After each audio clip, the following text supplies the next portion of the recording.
영이신 하나님을 우리 인간이, 눈에 보이지 않는 하나님을 우리 인간이 뭐 만났다, 뭐 말씀을 들었다 이렇게 표현한다는 것 자체가 좀 애매한 부분이 있기 때문이죠. 그렇지만 우리들은 그냥 신앙생활 하면서 하나님의 음성을 들었다, 말씀을 받았다, 하나님을 만났다 이런 얘기들을 자주 하는데, 사실 여기에 대해서 하나님을 만났다라는 그 자체의 진실성이 어느 정도인가라는 것, 이런 것들도 우리가 좀 많이 의문이 들기도 합니다. 우리가 좀 삶 가운데 힘든 일이 있고 해결해야 될 일이 있고 또 중요한 일이 있든지 또 어떤 벼랑 끝에서 하나님을 간절히 찾고 할 때에 하나님을 만나는 경험을 많이들 하게 되는데, 여기도 이제 좀 진짜가 있고 가짜가 있다라는 생각을 하게 되는 거예요. 정말 하나님을 정말 만난 것인가, 그냥 자기 생각에 하나님을 만났다고 생각하는 것인가, 이런 것에 대한 의문을 갖게 되고, 또 실질적으로 진실과 거짓이 아닌 것이 있고 진짜가 있고 그렇습니다. 하나님을 만나고 하나님의 음성을 듣고 한다는 것이 그렇게 자주 있는 일도 아니고 쉬운 일이 아니죠, 사실은. 그 하나님과 친구처럼 지냈다고 하는 그 아브라함도, 제가 이 말씀을 준비하면서 찾아봤어요. 성경 기록에 하나님께서 아브라함을 만나 주신 것이 몇 번 있나? 6번이더라고요, 6번. 처음에 12장에서 떠나라고 말씀하실 때, 하나님께서 떠나라고 말씀하셔서 떠났다라고 했는데, 어떻게 말씀을 주셨는지 기록이 되어 있지 않기 때문에 꿈에서인지 환상에서인지 기록이 안 되어 있기 때문에 잘 알 수는 없지만은, 어쨌든 떠나라고 말씀하셔서 아브라함이 떠났지 않습니까? 이게 진짜 하나님의 음성이었나?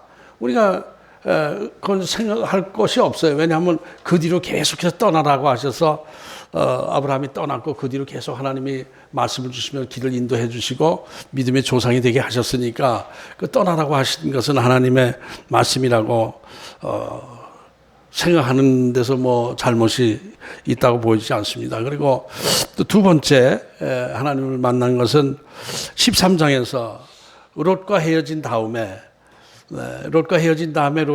이 아브라함이 굉장히 마음이 허전해하고 쓸쓸해하고 외로워했었죠. 이때 하나님께서 나타나셔서 네가 동서남북을 바라보면은 다 보이는 것을 너에게 줄 것이다라고 그 외로워하는 아브라함에게 나타나셔서 위로의 말씀을 주신 것이 두 번째입니다. 그리고 세 번째는 15장에서 횃불 언약 때 만나 주신 것입니다. 이 신할 지역 5개 연합국의 침략으로 인해서 롯이 포로로 잡혀갔을 때 318명 자기 식솔들을 거느리고 롯을 구해왔잖아요. 구해오고 나서 아브라함이 두려워했던 거예요. 아마도 짐작하기에는 저 연합군들이 자기를 쳐들어 자기 죽이면 어떡하나, 내가 과연 지킬 수 있는 힘이 있는가 하는 두려움 속에 사로잡혀 있었을 가능성이 있습니다. 그때 하나님께서 두려워 말라, 내가 너와 함께 할 것이다, 이렇게 말씀을 주신 것이죠. 이거 세 번째입니다. 그리고 네 번째는 17장에서 하나님께서 이 할례를 명하시면서 내 앞에서 완전하라 이렇게 하시면서 할례를 명하시고 아브라함이라는 이름을 아브라함으로 바꾸고 주시면서 만난 거예요. 이때는 이제 어떤 때냐면은 이스마엘을 낳고 13년, 그 전에 99세 때 만났어요. 86세 때 만나고 99세 때에 만났는데 13년간 안 나타나셨는데, 이것은 아브라함이 아마도 이스마엘을 하나님께서 주시니까 이스마엘에 빠져 있었어요. 육신에 난 자식이 얼마나 이쁜지 그 아기들 키워보신 분은 잘 아시겠지만은, 그 이스마엘에 빠져 있는 것을 보시면서 하나님께서 너는 내 앞에서 완전하라, 할례를 명하신 것, 이것이 이제 네 번째 만남이고, 다섯 번째는 18장에서 소돔과 고모라 사건 때에 사람으로 변하셔서 나타나셔가지고 세 명의 천사라고 했는데 그 중에 하나님이 계셨죠. 이렇게 말씀하시면서 사라를 통해서 아기를 낳을 것이다 라고 하면서 소돔과 고모라 사건을 아브라함에게 말씀해 주셨어요. 그건 하나님이 육신이 되셔서 아브라함에게 보여주신 것입니다. 그리고 여섯 번째 마지막 22장에서 그 유명한 모리아 사건, 이삭을 번제물로 바치라고 하는 것, 그것이 마지막이거든요. 이게 6번 만난 거예요. 물론 그 사이에 성경에 기록되지는 않았겠지만 아브라함의 삶 속에서 순간순간 마음과 생각을 통해서 하나님께서 아브라함의 길을 인도해 주시고 이렇게 하셨겠지만, 성경이 기록되어진 하나님께서 나타나셔서 하나님께서 말씀을 주셔서 하는 것은 요 6번이에요. 그러니까 이것이 6번이면 꽤 많이 만난 건 아닌가라고 하지만, 가나안 땅에 와서 100년을 살았지 않습니까? 100년 동안 6번 하나님 만난 거 기록됐다는 것은 그렇게 아브라함조차도 자주 하나님과 만나고 하나님의 말씀을 듣고 한 것은 아니다라는 것을 표현하는 그런 의미가 있는 것이죠. 그러니까 우리가 신앙생활하면서 늘 수시로 하나님을 만나고 싶어하고 하나님의 음성을 듣고 싶어하고 하나님의 길 인도하심을 받고 싶어하고 하지만은 그게 하나님의 그 인도하심이 또 응답, 하나님의 기도의 응답, 이런 것들이 이렇게 쉽게 이루어지지는 않지 않습니까? 오히려 지나치게 우리가 육신적 어떤 감각으로, 느낌으로 하나님을 만나려고 하고 육신의 귀로 들으려고 하고 육신의 눈으로 보려고 하고 이렇게 자꾸 하다 보면은 이상한 신비스러운 현상이 가끔 나타나긴 해요. 환상을 보기도 하고 이렇게 하지만은, 근데 그것이 그 환상을 봤다 좀 신비스럽긴 하지만은 결과적으로 이렇게 쭉 보면은 그 환상이 진짜 하나님이 보여주는 환상인지 아닌지 의문스러울 때가 많이 있죠. 그래서 이 보수 신학에서는, 우리 개혁 보수 신학에서는 성경이 완성되고 나서는 하나님께서 모든 것을 성경에 다 하나님의 말씀을 특별 계시로 해 주셨기 때문에 이 성경 외에 다른 데서 자꾸 하나님의 계시의 말씀을 들으려고 하고 찾으려고 하는 것은 잘못된 신앙이다, 이렇게 신학교에서는 가르치고 있습니다. 그런데 제 신앙 경험으로 봤을 때는 반드시 꼭 이 성경 안에서만 하나님의 말씀을 우리가 듣고 인도함 받고 한다는 것 자체는 좀 한쪽으로 좀 동의하기 좀 힘든, 치우친 감이 없지 않나 이런 생각이 들어요. 하나님이 우리에게 말씀을 주시고 인도하시는 것은 꼭 성경 말씀만 통해서 성경 안에서만 꼭 주신다기보다는 또 찬송하다가 기도하다가 또 하나님의 어떤 그 메시지의 음성을 들을 수도 있고, 또 사람과의 관계 속에서 사람을 통해서 하나님께서 나에게 또 깨달음을 주시고 말씀을 주시고 할 때도 있는 것 아니냐. 이것을 꼭 그것은 계시가 아니다, 이렇게 또 자꾸 엄격하게 구분하기보다는 하나님께서 우리와 동행하시면서 우리를 인도해 주시고 이끌어 가시고 할 때는 구태여 사랑하는 박 목사야 이렇게 하지 않더라도 기도 중에 내 마음속 깊은 곳에 어떤 깨달음이 와지고 하나님이 주신 말씀이라는 믿음이 와지고 이렇게 할 때 그것이 지나고 보면 이때가 하나님의 말씀이 틀림없었구나라는 것을 느낄 때가 많이 있습니다. 그런데 이제 오늘 본문에서는 야곱이 꿈속에서 사닥다리를 보고 하나님을 만나고 말씀을 듣고 했다고 하는데, 이제 꿈이, 지금 우리가 꿈에 대해서 이제 꿈을 꾸고 나서 우리가 어떻게 생각해야 되느냐. 이제 꿈도 여러 가지 꿈이 있죠. 근데 저는 항상 하는 얘기지만 꿈은 심리학적인 측면에서 분석해 들어가는 것이 오히려 옳지, 그 꿈 속에서 그걸 하나님의 음성이라고 자꾸 판단하는 것은 개꿈 꾸고 나서 자꾸 내가 이게 하나님이 나한테 주신 말씀 아닌가. 개꿈에 하나님께서 나에게 복권에 당첨되게 해주셨어요. 야, 이거 하나님이 나에게 복권 당첨된다고 그랬나 보다. 복권 사가지고 주여 믿습니다 그랬는데 빵이야. 그러면 그게 아니잖아요, 그런 게. 그러니까 꿈속에 좋은 꿈을 꾸면은 기분이 좋은데 그것이 꼭 연결이 되지 않기도 하고, 또 꿈속에 어떤 꿈에서 불길한 꿈을 꾸어서 그럼 불안해. 또 이게 또 하나님이 나에게 주신 거 아니냐. 그리고 어디 갈 일이 있어도 오늘은 꿈자리가 뒤숭숭하니까 어디 나가지 말고 집에 있자. 이렇게 이러는데 결국 아무것도 아니거든요. 그런 것들이. 이런 것들이 많아요. 근데 그렇다고 해서 하나님의 꿈을 통해서 우리에게 전혀 계시를 안 한다라고 단정적으로 말할 수는 없지만은 꿈 속에서 꿈을 요가 하나님의 계시에 특별한 꿈이 있어요. 어떤 그 느낌이 또 특별한 꿈이 있고 하지만은 거기도 또 되는 경우가 있고 안 되는 경우가 있고, 그래서 꿈 같은 걸에서 자꾸 이렇게 내가 하나님의 음성인가를 자꾸 고민하고 생각하기보다는 꿈은 꿈대로 그냥 의식은 하지만은 그것이 하나님의 메시지라고 자꾸 생각하면서 엉뚱한 행동으로 옮기고 이러기보다는 말씀을 통해서 또 기도를 통해서 하나님의 어떤 인도하심을 구하는 것이 우리가 바른 신앙의 자세가 아닌가 이런 생각을 해봅니다. 이런 것은 신학적으로 뭐 많은 말들이 있지만은 뭐 신학적으로 우리가 따지기보다는 신앙생활하면서 우리가 늘 느끼면서 생각하는 것 이런 것을 절제해야 될 것, 좀 더 추구해야 될 것들, 이게 막아야 될 것들 이런 것들은 우리가 좀 생각할 수가 있다고 봅니다. 이런 면에서 우리가 늘 하나님과 가까이 지내면서 기도와 말씀 묵상을 게을리하지 않고 하나님의 말씀에 순종하려고 애쓰다 보면은 하나님의 때에 필요하실 때에는 어떤 방법을 우리에게 알려주시거든요.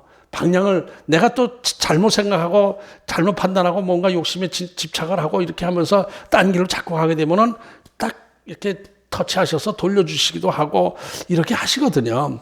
그러니까 우리가 하나님이 나의 삶을 이끌어주시고 인도해 주신다는 믿음을 가지고 믿고 맡기면서 늘 겸손하게 하나님을 바라보고 살다 보면은 필요할 때 순간순간 하나님께서 우리에게 나타나시고 말씀을 주시고 터치하시고 길을 인도해 주신다. 이런 것을 이제 기본으로 생각해야 될 것 같아요. 그런데 하나님이 우리에게 말씀을 주시고 은혜를 주실 때에는 우선 내 마음에 성령이 충만해지고 기쁨과 감사가 넘치게 되고 이렇게 돼요. 그러니까 하나님의 말씀일 때에는 우선 기쁨과 감사가 생기고 열정이 생기고 막 이렇게 되는 것이 하나님의 말씀이에요. 근데 그렇지 않고 퍼뜩 그냥 지나가는 생각처럼 듣고 할 때는 그냥 내 생각일 때가 많은 것이죠. 그리고 이 경우에 또 우리가 또 한 가지 생각할 때는 은사를 생각하게 됩니다. 뭐 예언의 은사라든지 지식의 은사, 투시의 은사 뭐 이런 은사자들이 있지 않습니까? 분명히 그 은사자들의 특별한 은사를 가진 분들을 보면은 일반적으로 생각할 수 없는 상식을 뛰어넘는 어떤 영적 감각이 있는 것이 틀림없어요. 그런데 제가 그 많은 저도 이제 안수 받기 전에 뭔가 능력을 받자 해가지고 기도원에서 21일 장기 금식 기도하면서 은사와 능력을 받기를 원하고 뭐 신비스러운 능력 넘어지고 하는 것도 해보려고 그러고 막 이렇게 해봤는데 근데 그런 은사를 받고 능력을 받았다는 사람들의 그 자세를 보면은 바른 믿음이 아닌 경우가 많이 있어요. 은사와 믿음은 별개다라는 것을 그때 분명히 느꼈어요. 그런 은사와 능력, 예언, 치유의 역사가 나타나고 하는데 그의 행동을 보면은 믿는 사람으로의 행동이 거룩성이 전혀 없어요. 그냥 그 무당 같고 장사꾼 같고 이런 모습들이 막 보여지고 삶의 변화, 거듭난 모습이 안 보이면서 은사와 능력을 받는 경우도 많이 있더라고요. 그래서 이것이 그래서 쭉 덮어보니까 이것이 깊은 신학에서 제가 그걸 이제 발견을 했는데 은사는 믿음과 구원과 관계없이 하나님께서 주시는 것이다. 필요할 때 나타날 수 있는 것이다. 구원받지 못한 사람도 필요할 때는 그 사람에게 어떤 은사적 능력이 나타날 수도 있는 것이지 그 사람이 꼭 구원받은 사람이라고 볼 수도 없다. 이렇게 보는 신학, 그 청교도 신학을 공부하면서 그렇구나. 그것이 맞더라고요. 그래서 이것은 그러면서 무당 같은 데 이제 관심을 갖다 보면은 그 영적인 세계에 어떤 특별함이 있다라는 생각이 들어요. 얼마 전에 다니엘 기도에서도 그 심선미 성도인가요? 무당 출신. 무당 아주 부산에서 유명한 무당이었는데 어느 날 기도하고 내려오는데 자기 기도처에 큰 바위에 커다란 십자가가 걸려 있는 것을 보고 거기서 자기도 모르게 무릎 꿇고 눈물을 흘리면서 잘못했어요. 하나님. 뭐 이렇게 했다는 거예요. 근데 이분이 얘기하는 걸 보니까 자기 무당 잘 나갈 때에 어떤 사람이 딱 들어올 때 십자가가 보인대. 그러면 예수 믿는 사람이래요. 십자가가 보여. 그러면 교회 나가세요? 그러면 예, 그렇다고 그러는 거예요. 많이 교회 나가는 사람들도 많다는 거예요. 그런 거 보면 교회 나간다고 하면서 하나님의 뜻을 그것이 이제 무당에 찾아가는 것도 일리는 있어요. 하나님의 뜻을 알고 싶은데 하나님이 기도해도 하나님의 뜻을 잘 모를 때에는 무당이라도 가서 물어보자. 이렇게 하는 건데 무당이 이렇게 알려주신 것은 하나님의 메시지를 알려주는 게 귀신의 말을 듣는 것이죠. 근데 귀신들도 쪽집게 같이 알아요. 어떤 때는 예언적 그 말이 딱딱 쪽집게 같이 맞히기도 하고 그렇단 말이에요. 이제 그런 것들이 이제 문제가 뭐냐 하면은 뭔가 자기 미래를 자꾸 불안하니까 그것을 알려고 하는 그런 마음 때문에 그런 것이지, 그게 하나님이 나에게 어떤 말씀을 주셔서 내가 어떻게 살아가야 되겠습니까? 어떻게 행동해야 되겠습니까? 어떻게 판단해야 되겠습니까? 이것이 아니란 말이에요. 그러니까 자기의 미래의 길흉화복을 미리 알고 싶어서 자꾸 이제 하나님의 뜻을 구하려고 하는 것은 잘못된 거예요. 이게 미신적인 신앙이란 말이에요. 지금 우리 교회 안에도 이제 은사, 예언이라는 어떤 명분을 가지고 이렇게 자기 내일을 얘가 학교에 합격할 것인가, 떨어질 것인가, 이런 거 알려고 하고, 이제 이런 것에 이제 많이 이제 무속신앙 같은 분위기가 예언이라는 명분 하에서 흐르고 있는데, 그 바람직하지 않은 분위기입니다. 그런 신앙은. 우리가 하나님한테 모든 것은 내일은 하나님께 맡겨놔야죠. 오늘 현재 내가 생각하고 판단하는 하나님의 뜻 안에서 맞게 가는 길인가 아닌가를 늘 질문해야 되는데, 이제 쉽게 답이 안 나오고 할 때에는 빨리 알고 싶어서 이제 빨리 알고 싶기도 하고 확실히 알고 싶기도 하고 그래서 예언기도 받기도 하고 이렇게 하지만은, 그런데 보면 대부분의 제가 경험한 이렇게 은사자들 이렇게 보면은 하나님의 음성이라기보다는 어떤 투시적인 능력 이런 것들이 많아요. 이렇게 독심술 같은 거, 최면술 이런 것들이 많이 있어서 상대방의 속을 끄집어내기는 하는데 하나님의 음성이라고 볼 수는 없어요. 이게 하나님이 나에게 말씀을 주셨다라는 그런 것은 아니다라는 그런 것을 많이 느끼게 됩니다. 그래서 우리가 살아갈 때에 나의 내일을 두려워하고 불안해하지 말고 그건 하나님 앞에 맡기고, 제가 지금 판단하고 생각하는 것이 하나님의 뜻에 합당합니까 아닌가, 이건 내 생각입니까, 내 욕심이 끼어드는 것입니까, 온전히 하나님의 뜻입니까, 이런 것을 겸손하게 질문하면서 신앙생활을 하다 보면은 하나님께서 필요할 때 그때 인도해 주시고 방향을 틀어주시고 이렇게 해야 돼요. 제 삶이, 제가 예를 들면은 제가 목회하면서 맨날 예언 은사 받을 때는 쪽집게 같은 사람들한테 가서 어떻게 해야 됩니까?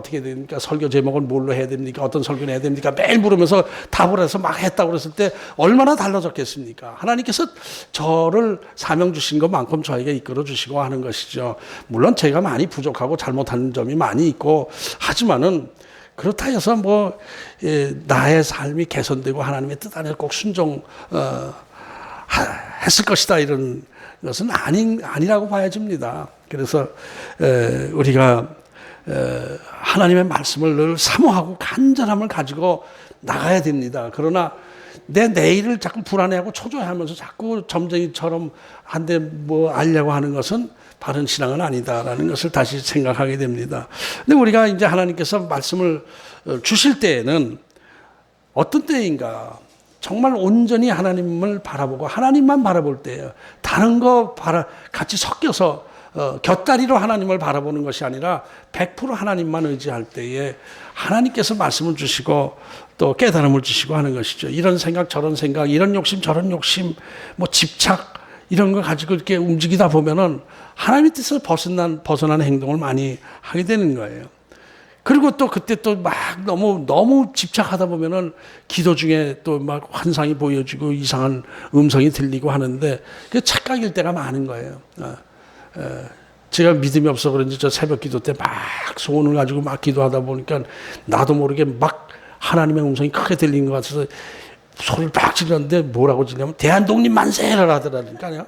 왜 내가 대한독립 만세했지? 그러니까 졸고 있었던 거예요. 기도하면서 막 졸음이 와서 가물가물하다가 그냥 헛소리가 나온 거, 이런 경우도 있더라고요. 이제 그런 것을 너무 이렇게 집착하지 않는 것이 좋다. 내가 정말 순수한 마음으로 진실된 마음으로 하나님을 바라볼 때 하나님께서 우리에게 만나 주신다는 것이죠. 근데 이제 이때는 고독할 때, 대부분 고독할 때, 내 주위에 아무도 없을 때, 믿을 대상이 아무도 없을 때, 이때 하나님만 의지하게 되는 거예요. 그러니까 이스라엘 백성이 출애굽하고 나서 이 광야로 내본 것은 뭐예요? 믿을 대상이 아무도 없는 대로 내보낸 거예요. 하나님만 바라보게 하신 게. 그리고 계속 하나님이 말씀을 주시고 하나님의 인도하심이 광야 대학에서 있었죠. 광야길에서. 그러니까 우리도 꼭 광야길에서만 있다는 것은 아니에요. 대개 광야길에서 정말 극한 상황 속에서 절박한 벼랑 끝에 섰을 때에 그때 하나님을 만나는 경우가 많아요. 때로는 그 다니엘 기도에 보면 어떤 사람은 형통하게 잘 나가는 의사 이런 사람들이 잘 나가는데 어느 날 하나님이 사명 안에서 음성을 주셔서 다 정리하고 아프리카 선교사로 가라 그래서 다 정리하고 아프리카 선교사로 가서 그냥 끼니를 굶으면서 고생하는 분들도 있더라고요. 특별한 경우죠. 그런 것을 볼 때마다 마음의 서늘함이 느껴져요. 아, 정말 저런 어떤 그 음성을 듣고 사명을 감당하는 그런 분들의 그 길, 그 하나님이 왜 좀 그렇게 하셨으면 복을 주시지 그런가 하는 생각 들기도 하지만은 특별한 경우도 있긴 합니다. 오늘 이런 좀 서론을 이 하나님의 음성 듣기에 대해서 이렇게 조금 길게 말씀을 했는데 오늘 본문은 야곱이 처음으로 하나님을 만나고 말씀을 듣는 장면입니다. 야곱의 지금 상황은 어떤 상황입니까? 주변에 아무도 없어요. 자기들 지켜주던 부모들도 다 없고 고독할 때예요. 부잣집 막내 아들로 자라나면서 고생을 모르고 조용한 성품으로 자라왔는데 그 가운데서 야곱은 사실 영적 그 어떤 그 은혜를 사모했던 사람이죠. 장자권을 욕심냈다는 것은 그냥 뭐 아버지 재산, 유산을 조금 더 많이 물려받으려고 하는 그 차원은 아니지 않습니까? 이 제사장적 그 권위, 장자권, 그것은 영적 은혜를 사모하는 욕심이 본능적으로 있었던 사람입니다. 야곱은 거기서 집착했던 사람이고 그런 과정 중에서 인간적인 방법을 동원해서 거짓말을 하고 사기쳐가면서 형에게 주신 축복을 이제 세칙에서 가로채고 이렇게 하다 보니까 장자권의 축복을 받기는커녕 도망자의 신세가 된 것이죠. 그러니까 인간적인 생각으로 뭔가 자기가 획득하려고 뭐 이렇게 했던 것은 완전히 실패로 돌아간 거예요. 하나님께서 주시려고 했던 것, 장자권을 선택을 예정하고 계셨는데도 불구하고 자기 힘으로 뭔가 차지하려고 이렇게 하다가 오히려 아주 대역전극이 일어나서 도망자의 신세가 됐죠. 그래서 지금 도망가고 있는데 겉으로의 명분이야 뭐 아버지부터 축복 기도를 받고 뭐 이제 자기네 본가 친척 사람들 외삼촌의 딸과 결혼하라고 해서 보냈지만은 그거는 그냥 명분만 그렇게 한 것이지 사실은 어머니는 리브가는 그랬잖아요. 형이 너 죽이려고 하니까 빨리 도망가라. 가서 저쪽으로 도망가 숨어 있어라. 며칠 있다 형이 화가 풀리면 사람 보내서 데려오도록 할 테니까 잠깐 피해 있으라 이렇게 해서 사실 가는 거예요. 그러니까 그 얘기를 듣고 얼마나 야곱이 겁이 났겠습니까? 형이 언제 자기를 죽일지 모르고 그러니까 뭐 좀 시간을 갖고 좀 아버지한테 좀 그래도 이제 뭐 여비도 타고 이렇게 해서 슬슬 자기 아내 구하러 슬슬 가다가 쭉 올라가다 좋은 동네 가면은 이 동네 맛집 어디 있나 인터넷 쳐가지고 여기 맛집 있다 해서 맛집에서 먹고 또 여관 괜찮은데 어디 있나 인터넷 쳐가지고 여관집에 들어가 자고 또 나사렛쯤 동네 가다가 나사렛에서 매운탕 한 걸 먹고 가자 이런 식으로 가는 게 아니죠 지금. 그냥 허겁지겁 도망간 거야. 부엘세바에서 베들까지는 뭐 80km 정도 된다고 하는데 하루 거리는 넘죠. 그죠? 한 이틀쯤 됐는지 몰라도 하여튼 첫날 왜 뛰어서 그렇게 왔는지 그건 몰라도 하여튼 피곤했겠죠. 허겁지겁 도망하면서. 그러니까 광약길로 도망갔다는 것은 사람 사는 동네로 하면 혹시 형이 쫓아와서 자기를 해칠까봐 사람 없는 동네로 피해 숨어가면서 그렇게 했을 것이라고 짐작하는 학자들도 있는데 어쨌든 그렇게 피곤해서 잠이 들었을 때 고독하고 심히 벼랑 끝에 서서 답답해할 때 하나님께서 만나주신 그런 장면입니다. 저는 여기서 좋으신 하나님께서 이러한 야곱이 그 한 짓은 잘한 게 아니지 않습니까? 그럼에도 불구하고 하나님께서 야곱에게 만나주셔서 위로해 주시고 용기를 주시는 그 좋으신 하나님에 대한 그 포인트를 저는 자꾸 묵상을 해봤습니다. 야곱이 도망가면서 무슨 생각을 했겠습니까? 할아버지 아브라함에게 복을 주셨던 하나님, 아버지 이삭에게 복을 주셨던 하나님이 왜 나에게는 복을 주시지 않습니까? 난 복을 그렇게 원합니다. 그래서 그냥 거짓말을 해서라도 장자권 얻으려고 이렇게 했는데 절반이라도 주신 것이 아니고 아예 아주 그냥 도망자 신세가 되어가지고 죽기 살기로 죽음을 두려워해서 도망가는 신세가 되게 만드셨는데 할아버지의 하나님, 아버지의 하나님은 어디 계신 것입니까? 그 하나님은 나의 하나님은 아닙니까? 뭐 이런 생각을 하지 않았겠습니까? 지금 난 보호받을 아무에게도 누구에게도 보호받을 어떤 믿고 의지할 대상이 없이 이렇게 만들어 놓으셨으니 난 도대체 누구입니까? 이런저런 생각, 비참함, 서글픔 이런 속에서 이제 잠이 들었겠죠. 그럴 때 아브라함의 하나님, 이삭의 하나님이 야곱의 하나님이 되셔서 나타내 보여주시는 것이죠. 그리고 나타나셔서 아브라함에게 축복했던 그 축복의 약속을 그대로 해주시고, 이제 그래서 하나님이 뭐라고 그러셨죠? 나는 아브라함의 하나님, 이삭의 하나님이다. 너의 할아버지, 너희 조부 아브라함, 너희 아버지 이삭의 하나님입니다. 그러면 내가 너에게도 아브라함에게 주셨던 축복, 또 이삭에게 주었던 축복, 그걸 그대로 남겨주겠다. 이 말씀을 주신 것이죠. 여기서 저는 은혜가 되는 것이 하나님께서 우리 인간이 잘해서 복 주시고 이쁜 짓만 해서 복 주시고 하는 것이 아니라 하나님께서 사랑하셔서 부르시고 선택하신 우리들 삶 속에서 우리 또 그 어려움 속에서 내가 또 인간적인 욕심으로 막 실수해서 넘어지고 자빠지고 할 때에 그때 나타나셔서 힘을 주시고 용기 주시고 위로해 주시는 하나님, 이 하나님이 얼마나 좋으신 하나님인가라는 은혜를 경험하게 되었습니다. 우리가 내가 내 힘으로 아무것도 할 수 없는 상황에서 낙심하고 절망할 때 반드시 하나님 우리에게 나타나셔서 힘을 주시고 용기를 주시는 하나님이시다라는 것을 믿으시기 바랍니다.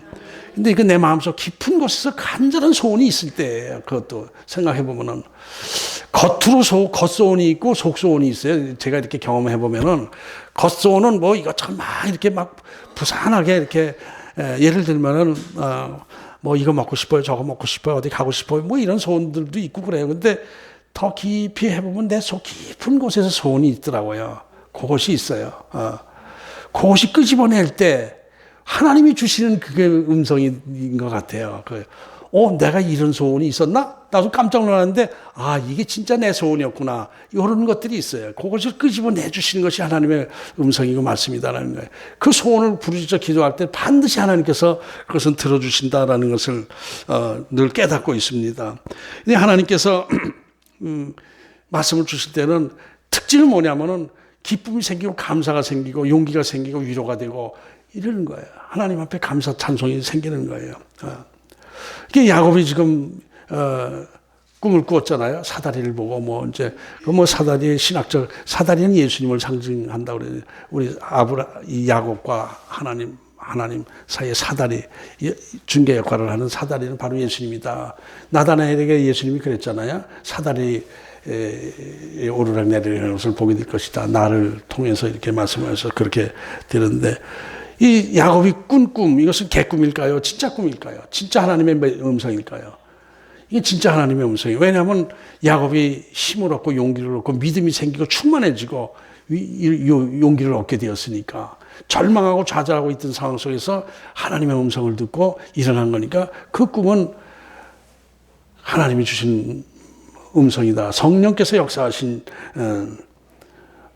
메시지다, 이렇게 생각할 수가 있습니다. 그래서 우리가 꿈을 꿀 때도 여기서 할 수 있는 것은, 우리가 꿈을 꿀 때도 애매한 꿈들이 있어요. 애매한 꿈들. 그러고 나서 이게 무슨 뜻인가? 이게 꿈이 좀 심상치 않은 꿈인데 무슨 꿈인가? 이러고 막 생각하는데 모르겠어.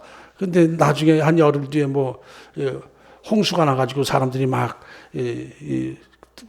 휩쓸려 나가고 막 그래서 그때 그 꿈이 그 꿈이었구나. 근데 그건 아니거든요. 그게 하나님이 주시는 꿈은 분명히 확실하게 메시지를 주시는 거예요. 분명히 알게 해주셔야. 이건지 저건지 알지도 못하게 주실 것 같으면 왜 그런 걸 주셨겠어요. 그러니까 분명하게 하나님께서 믿음을 주시고 기쁨을 주시고 감사를 주시면서 나의 나갈 바를 알게 해주신 것이 하나님의 주시는 메시지다, 꿈이다, 이런 걸 우리가 다시 생각하게 됩니다.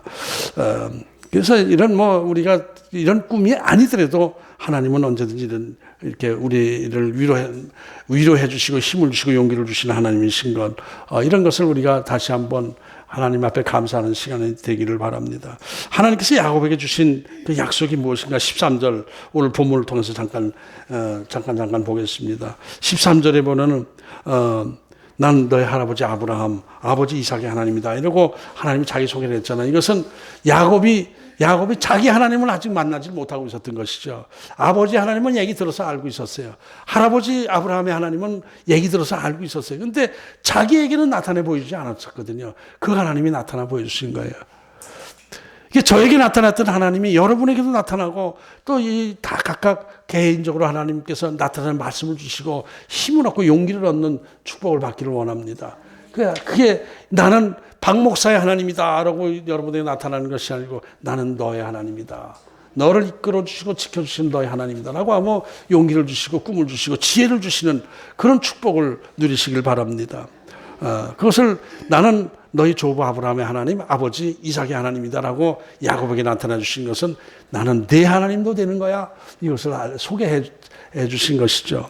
그 다음에 13절, 14절이 그건데 이제 그 다음 두 번째 약속의 말씀은 15절에 쭉 있어요. 네 가지가 있어요. 내가 너와 함께 할 것이고, 두 번째 내가 어디로 가든지 지켜줄 것이고, 세 번째 다시 가나안 땅으로 돌아오게 할 것이고, 네 번째 네 사명을 마칠 때까지 내가 너를 떠나지 않겠다. 이 약속을 해주신 거예요. 이 네 가지 약속을 하나님으로부터 받는다면 얼마나 기쁘겠습니까? 하나님께서 나와 함께 하신다고. 그것이 믿어질 때 얼마나 기쁨이 오겠습니까? 내가 어디를 가든지, 속초를 가든지 강릉을 가든지 소금강을 가든지 어디를 가든지 내가 너를 지켜줄 것이다. 이런 그 믿음이 생길 때 얼마나 기쁘겠습니까?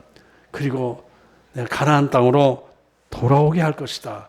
천국으로 오게 할 것이다 라는 것이죠. 내가 약속한 그 땅, 가나안 땅, 천국을 내가 줄 것이다. 이런 하시고, 네 사명 다 마칠 때까지 너를 떠나지 않겠다. 사명 마칠 때까지라는 것은 너 죽을 때까지 내가 너를 떠나지 않고 지켜줄 것이다. 이 약속을 해 주신 거예요. 그러니까 야곱이 두려워하고 염려하는 모든 문제들을 완벽하게 지금 해결해 주시는 하나님의 약속을 보게 되는 것이죠.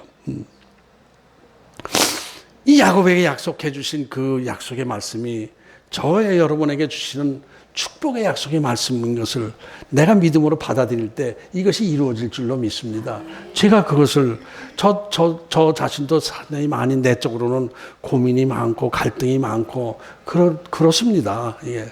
하나님께서 가락 지역으로 이쪽 송파 지역으로 보내주신 뜻이 계실 텐데 무엇인가 내 생각하고는 좀 다릅니다. 하나님께서 나와 과연 함께 해주십니까? 하나님의 뜻이 있습니까? 하나님이 저를 쓰시고 계신 것입니까? 제가 혼자서 이제 이루고 있는 것입니까? 이런 좀 회의적인 기도를 많이 할 때가 자주 있는데 여기서 하나님께서 나에게 주시면 내가 너와 함께. 어제 그 말씀을 주신데 소름이 끼칠 정도로 은혜가 되더라고요. 내가 너와 함께하고 있어. 너와 함께하고 있어. 지금 이렇게 표적이 중간중간에 보이지 않느냐. 이렇게 아니냐. 내가 낙심해 있을 때 내가 이런 표시를 해준 거 아니냐. 이런 것들을 해주시고 내가 어디를 가든지 지켜줄 거야. 그리고 가나안 땅으로 돌아오게 할 거야. 내가 약속했던 그 축복에 이걸 해줄 거야. 그리고 네 사명 마칠 때까지 내가 너를 떠나지 않을 것이다. 이렇게 생각해. 그런 믿음이 확 생기는 거예요. 내 마음속에. 확 생기는 거예요. 이렇게. 피곤해서, 어제 좀 피곤해서, 그냥 일찍 들어놓고 새벽에 일어나서 좀 마무리가 안 된 상태에서 가가지고 이렇게 머릿속에 꽉 차 있었거든요. 어제 저쪽 다니면서도 그 뒷부분에 어떻게 하나님의 말씀 메시지를 전해야 되나 이런 것을 쭉 하고 있었는데 막막해서 그냥 푹 쉴까 이렇게 하다가 그래도 또 좀 너무 급하게 하면 안 되니까 하자 그러고 어제 저녁에 좀 늦게까지 이렇게 정리를 하고 준비하고 그러다가 이 말씀이 저에게 주신 말씀으로 이렇게 다 와닿더라고요. 하나님 그러시군요. 저와 함께하고 계시는군요. 하나님 그런데 우리 젊은 어떤 분의 말씀대로 목사님은 모세하고 같은 과 줄기세포가 같은 과이니까 아직 하나님께서 80세가 아직 안 됐으니까 하나님께서 80세까지 훈련하실 것 같아요. 80세 지나면 크게 쓰실 것 같아요. 그래서 제가 그게 진짜 하나님의 말씀이야. 네 얘기야. 이제 내가 그렇게 물었더니 하나님이 그렇게 말씀을 주신 것 같아요. 그러더라고요. 그러니까 하나님께서 저를 이렇게 함께 하신다라는 그 감사함이 이렇게 생기면서 기쁨이 생기더라고요. 내가 너와 함께 하시면 너를 지켜주고 원래 약속했던 그 축복을 이루어지게 하고 네 사명 끝날 때까지 너를 떠나지 않겠다.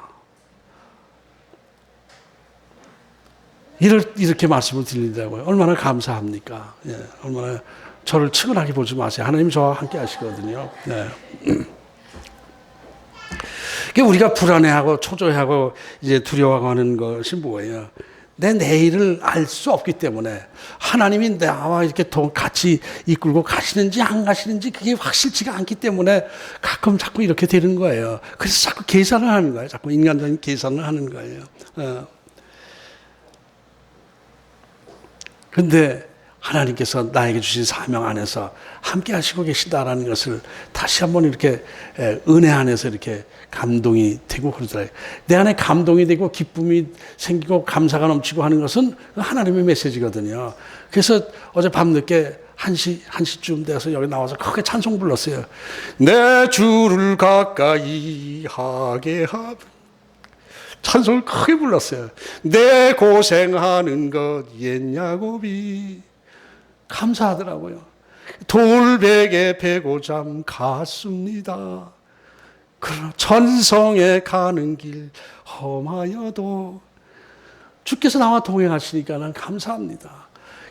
그래서 제단을 쌓습니다. 야곱이 잠 깨어 일어난 후 돌단을 쌓은 것 본받아서 숨질 때 되도록 늘 찬송하면서 주께 더 나가기 원합니다. 이러니까 혼자 감격이 돼가지고 막 울면서 찬송하고 기도하고 이랬어요. 잠이 안 오더라고요. 또 그러고 나니까 잠이 안 와가지고 굉장히 늦게 그래가지고 잠 안 올 때 저는 그렇게 빗소리인가 뭔가 그 유튜브에서 빗소리 들리는 거 하는데 그거 들으면 잠도 온다는데 그게 또 시끄러우니까 그것도 또 아니더라고요. 또 잠도 하나님께서 주셔야 잠이 오는 것이지. 그래서 이 하나님께서 나에게 충만함을 주시더라고요. 하나님께서 우리를 만나 주시는 것은 바로 이 우리에게 믿음과 성령이 충만하게 해준 상태를 말하는 거예요. 감사와 기쁨이 충만해지는 거예요. 이런 하나님께서 만나 주신 축복의 은혜를 여러분도 경험하시기 바랍니다. 야곱이 이런 경험을 한 것이죠. 야곱이 이런 경험을 한 거예요. 그래서 뭐라고 고백한 거예요? 지금 이 황량한 들판, 아무도 없는 줄 알았던 이 황량한 들판, 이 상황 속에서 하나님이 나와 함께 하셨구나. 바로 이 자리에 하나님께서 계셨구나. 나는 나 혼자 있는 줄 알았는데 바로 이 자리에 하나님이 계신 곳이로구나. 바로 베델이네. 하나님의 집이 바로 여기네. 이 황량한 들판은 그냥 이 늑대 여우들만 사는 곳인 줄 알았더니 바로 여기가 하나님의 집이로구나. 이런 고백을 하는 거 아니겠습니까? 여러분의 삶이 좀 사막 같기도 하고 황량하기도 하고 좀 힘들기도 하고 답답하기도 하고 그러세요? 거기가 바로 하나님의 집이시라는 거예요. 지금 야곱이 그것을 고백하는 거예요. 야곱이 잘해서가 아니에요. 하나님께서 야곱을 사랑하시고 축복해 주셔서 그렇게 힘을 주신 것이죠. 17절에 보면은 이에 두려워하여 이르되 두렵도다 이곳이요 이것은 다름 아닌 하나님의 집이요 이는 하늘의 문이로다. 지금 야곱이 두려워한다고 그랬어요. 전에 두려워한 건 뭐예요? 자기 목숨 죽을까 어떻게 될까 두려워하고 있었죠. 지금은 하나님이 계시는구나 하고 두려워하는 거예요. 하나님이 나와 함께하고 계시는구나 하고 두려워했다는 거예요. 그 두려움을 가져야 돼 우리가. 하나님이 나하고 같이 계시는구나 하는 두려움을 가져야지 내가 혼자서 이렇게 살다가 잘못해서 죽으면 어떻게나 실패하면 어떡하나 두려워하지 말고 하나님이 나를 꼭 붙들고 계시는구나 하는 것을 두려워하란 말이에요. 내가 함부로 놀아서는 안 되겠구나 하고 두려워하란 말이에요. 야곱이 지금 그러고 있는 거예요. 그리고 야곱이 돌베개를 돌베개 메고자 기둥으로 세워서 제단을 쌓고 하나님 앞에 예배하고 이제 하나님께서 요 약속해 주신 대로 다 지켜주시면은 제가 11조 드리고 이 하나님 앞에 예배하겠습니다. 이런 거는 조금 유치하긴 하지만은 어쨌든 아직도 믿음이 확실치가 않다는 얘기가 되는 것이지만은 어쨌든 좀 더 하나님께 가까워진 것은 틀림없는 것이죠. 하나님께 예배하겠습니다. 제가 이게 진짜 하나님이시라면은 이런 것인데, 진짜 하나님이 여러분에게 오늘 말씀 주시고 계세요. 지금 황량한 여러분의 사막 가운데서 하나님이 함께 하시, 그 자리가 바로 하나님 계신 자리예요. 그 축복을 받아 누리신 저와 여러분 되시기를 주의 이름으로 축복합니다. 하나님 아버지